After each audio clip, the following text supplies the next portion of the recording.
Milk fish রান্না করার জন্য প্রথমে নুন, হলুদ আর লেবুর রস দিয়ে মেখে আমি প্রায় ১ ঘন্টার মতো ম্যারিনেট করার জন্য রেখে দেবো। মিল্ক ফিশের নাম যেমন মিল্ক ফিশ, খেতে খুব টেস্টি হয় আর দেখতে তো অনেকটাই ইলিশ মাছের মতো, খেতেও অনেকটা ইলিশ মাছের মতো। উম, অতটা ইলিশ মাছের মতো নয়, কিন্তু কোনো রকম গন্ধ নেই। আর পেটের এই পুরো পেটিটা পুরো একদম তেল। এই যে এই পাটটা পুরোটাই তেলের মতো। এই যে মাথাটাও আমার অনেকটাই ইলিশ মাছের মাথার মতো দেখতে লাগে, কিন্তু অবশ্যই এটা ইলিশ মাছ নয়। তো চলুন রান্নাটা শুরু করা যাক। রান্নাটা আমি অলিভ অয়েলে করছি। এটাকে সর্ষের তেলেও করা যাবে, সাদা তেলেও করা যাবে। তবে আমার মনে হয় যে অলিভ অয়েলে করলে ফ্লেভারটা বেশি ভালো আসে। আর এটা একটু ভাজা ভাজা হবে, একটু কড়া করে ভাজবো আমি। তো প্রথমে আমি অলিভ অয়েলের মধ্যে এই মাছগুলোকে দিয়ে দিলাম।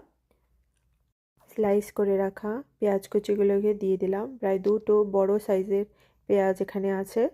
তো এটাকে দিয়ে কিছু রসুন কুচি দিয়ে দিলাম, ঢেকে আমি 2-3 মিনিটের মতো রান্না করব।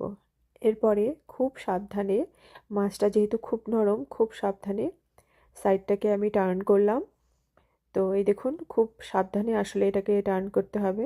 তো প্রত্যেকটা মাছকেই আমি 2 সাইড থেকে খুব ভালো করে কড়া করে ভেজে নেব। এবারে মাছে কিছু মশলা অ্যাড করছি। আমি ফিশ মশলা আর রাঁধুনির যে ফিশ মশলাটা হয় সেটা দিয়েছি, আর জিরে গুঁড়ো, ধনে গুঁড়ো দিয়ে তারপরে রান্না করবো আরও কিছুক্ষণ। কিছুটা চিলি ফ্লেক্স দিয়ে দিলাম, আর দিচ্ছি একটু চাট মশলা। চাট মশলাতে ফ্লেভারটা খুব ভালো আসবে। আর এটা যেহেতু ভাজা ভাজাই রাখবো, তো খেতে খুবই ভালো লাগবে।